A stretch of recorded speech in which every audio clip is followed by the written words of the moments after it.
안녕하세요. 어메이징 토픽 코리안 김쌤입니다.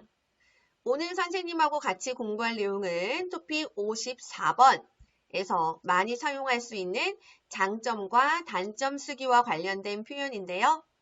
토픽 예시 문제들을 통해서 한번 어떤 내용인지 자세하게 살펴보도록 하겠습니다.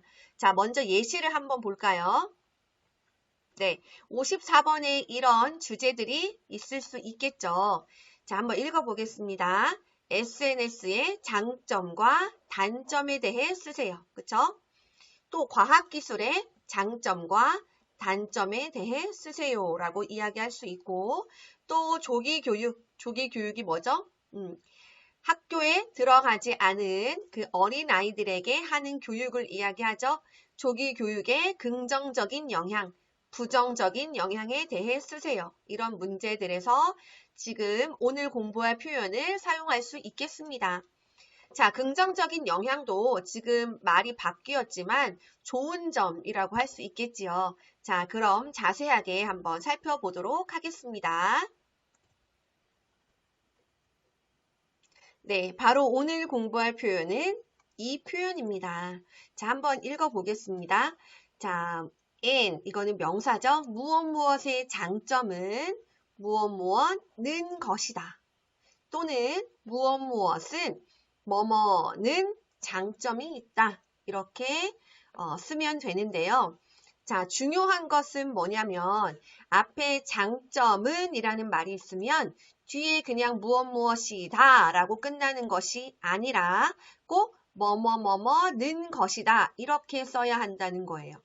자, 또 무엇은 자, 뒤에 장점을 쓸 때는 무엇는 장점이 있다. 이렇게 써야 한다는 것이 중요합니다. 자, 아까도 이야기했지만 장점 외에 여러분, 장점 외에 이렇게 많은 상황에서 지금 이 표현을 쓸 수 있는데요.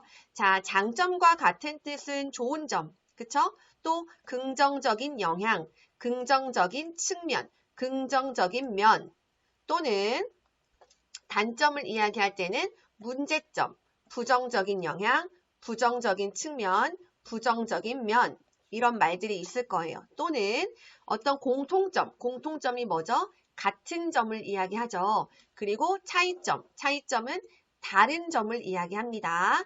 자, 그리고 특징. 이런 모든 것을 쓸 때 지금 선생님이 이야기한 이 표현을 사용해서 간단하게 쓸 수 있습니다. 네, 그럼 여러분 이 표현이 동사일 때, 형용사일 때, 명사일 때 어떻게 바뀌는지 먼저 한번 살펴보도록 하겠습니다. 자, 여러분 동사일 때는 이렇게 나누어서 생각해 볼 수 있는데요. 받침이 있을 때는 는다는 것이다. 그쵸? 받침이 없을 때는 느다는 것이다. 받침 르일 때는 르 빠이빠이 하고 이렇게 느다는 것이다 쓸 수 있어요. 예를 한번 들어볼까요? 먹다로 해볼까요? 먹다는 뭐예요? 그럼 받침이 있으니까 네, 다 빠이빠이 하고 먹는다는 것이다. 뭐 선생님의 장점, 선생님의 좋은 점은 잘 먹는다는 것이다. 그쵸? 자, 그 다음에 받침이 없을 때, 자, 마시다 한번 해볼까요? 마시다. 자, 마시다는 받침이 없으니까 어떻게 바꾸죠? 네, 마신다는 것이다네요. 그쵸? 뭐 선생님의 단점, 뭐 장점, 술을 잘 마신다는 것이다. 네, 이렇게 이야기할 수 있겠죠. 자, 그 다음에 받침 르 한번 해보겠습니다. 만들다로 해볼까요? 만들다. 여기는 받침 르가 있으니까 르는 체인지 느로 바뀌죠? 그래서 만든다는 것이다. 이거겠네요. 자, 형용사 한번 살펴보겠습니다. 여러분, 형용사는 그냥 받침이 있어요, 없어요 모두 다는 것이다 입니다. 다는 것이다.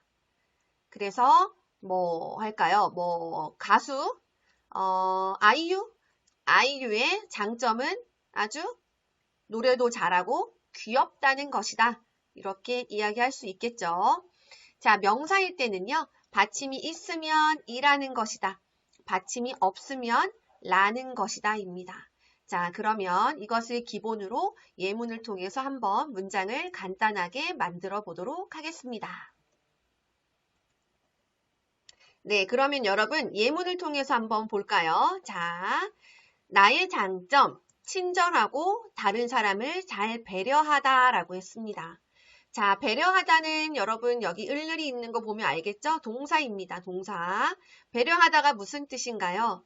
네, 다른 사람을 먼저 생각하는 마음을 배려하다라고 하지요. 자, 그럼 이것을 한번 써보겠습니다. 첫 번째 방법으로 먼저 써볼까요? 나의 장점은 배려하다는 받침이 없으니까 네, 다른 사람을 잘 배려한다는 것이다. 자, 아까 제가 얘기했죠? 이렇게 끝나면 안 돼요, 여러분. 나의 장점은 친절하고 다른 사람을 잘 배려한다. 이렇게 쓰면 안 됩니다. 꼭 이 표현으로 뒤에를 써줘야 합니다. 자, 그럼 두 번째 방법으로 한번 써보면 나는, 그쵸? 나는 친절하고 다른 사람을 잘 배려한다는 장점이 있다. 이렇게 쓸 수 있겠습니다. 네, 그러면 또 다른 예문을 통해서 더 연습을 해보겠습니다. 네, 여러분 이번에는 문제점으로 연습을 한번 해볼까요? 자, 무엇의 문제점은 또는 무엇은 어떤 문제점이 있다. 이렇게 똑같이 여기만 문제점으로 바꾸면 돼요. 자, 그러면 이 예문으로 한번 연습을 해볼까요? 자, SNS의 문제점, 땡땡, 개인정보가 유출되어 범죄에 악용될 수 있다. 자, 만약에 54번에서 SNS의 문제점을 쓰세요라고 하면 이렇게 생각해 볼 수 있죠. 자, 개인정보가 유출된다라는 말은 뭐죠? 나의 개인 인포메이션, 예를 들어서 뭐 연락처, 그쵸? 일하는 회사, 뭐 다니는 학교, 지금 내가 어디에 있는지 이런 정보가 나도 모르게 다른 사람들에게 이렇게 퍼질 수가 있죠. 그러면 어떻게 돼요? 범죄에 악용, 지난번에 배운 적이 있습니다. 그쵸? 나쁘게 사용될 수 있다. 이렇게 한번 표현이 있는데 한번 써볼까요? 자, 첫 번째 방법으로 쓰면 자, 여러분 있다는요. 형용사예요. 형용사. 자, 그러면 여기서 한번 보면 SNS의 문제점은 개인정보가 유출되어 범죄에 악용될 수 형용사니까 그냥 다는 것이다 쓰면 되죠. 있다는 것이다. 이렇게 쓸 수 있겠습니다. 자, 그럼 우리 두 번째 방법으로도 한번 써볼까요? SNS는 개인정보가 유출되어 범죄에 악용될 수 있다는 문제점이 있다. 이렇게 쓸 수 있겠네요. 여러분 별로 어렵지 않죠? 자, 그러면 다른 예문, 마지막 예문을 통해서 조금 더 한번 이해해 볼까요? 네, 여러분 이번에는 차이점으로 한번 연습해 보겠습니다. 자, 여기만 차이점으로 바꾸면 되겠지요? 자, 이번에는 이 예문으로 한번 해볼 건데요. 사자는 육식동물이에요. 육식이 뭐예요? 네, 고기를 먹는, 육은 고기죠, 고기. 고기를 먹는 동물이라는 뜻이고 코끼리는 초식 동물입니다. 초는 풀이죠, 풀. 네, 초록색 있죠? 네, 초식 동물인데 이 두 가지의 차이점에 대해서 쓸 때 자, 이 표현을 이용해서 한번 쓰면 자, 먼저 이렇게 쓸 수 있겠죠. 사자와 코끼리의 차이점은 자, 왜냐하면 두 가지를 비교하는 것이기 때문에 여기에는 와, 과를 쓸 수 있겠습니다. 자, 그리고 토픽 쓰기에서는 여러분 하고나 뭐 이랑 이 표현을 쓰는 것보다는 와, 과가 더 좋습니다.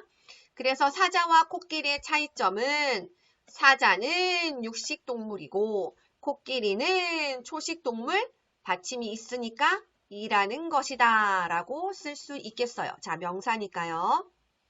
자, 그리고 지난번에도 선생님 또 가르쳐 준 적이 있는데 compare sentence에서는 이 가가 아니라 은이 좋다고 이야기한 적이 있습니다. 자, 그럼 두 번째 방법으로도 한번 해볼까요? 자, 사자는 육식 동물이고 코끼리는 초식 동물이라는 차이점이 있다. 이렇게 뒤에 쓰는 방법도 있다는 것을 배웠습니다. 그쵸? 자, 여러분 지금 우리 예문 3가지를 통해서 공부해 봤는데 별로 어렵지 않죠? 이렇게 간단한 표현만 기억하면 여러 가지 상황에서 잘 이용해서 쓸 수 있겠습니다. 자, 그럼 여러분 오늘은 숙제가 있어요. 숙제가 있는데요. 지금까지 배운 그 표현을 바탕으로 여러분의 고향과 한국의 공통점 또는 차이점에 대해 쓰세요. 자, 이 부분을 숙제에서 댓글로 남겨주면 되겠습니다. 자, 여러분 할 수 있죠? 네, 연습을 많이 해야 또 우리 쓰기 실력이 좋아지니까요. 자, 잠깐 한번 3분, 5분만 시간 내서 한번 써주면 좋겠습니다. 자, 지금까지 우리 오늘 장점, 단점 쓰기 표현에 대해서 공부해 봤습니다. 여러분에게 도움이 되었기를 바라면서 오늘 선생님 수업을 마치겠습니다. 모두 공부하느라 고생 많았습니다. 다음에 또 만나요. 여러분, 안녕!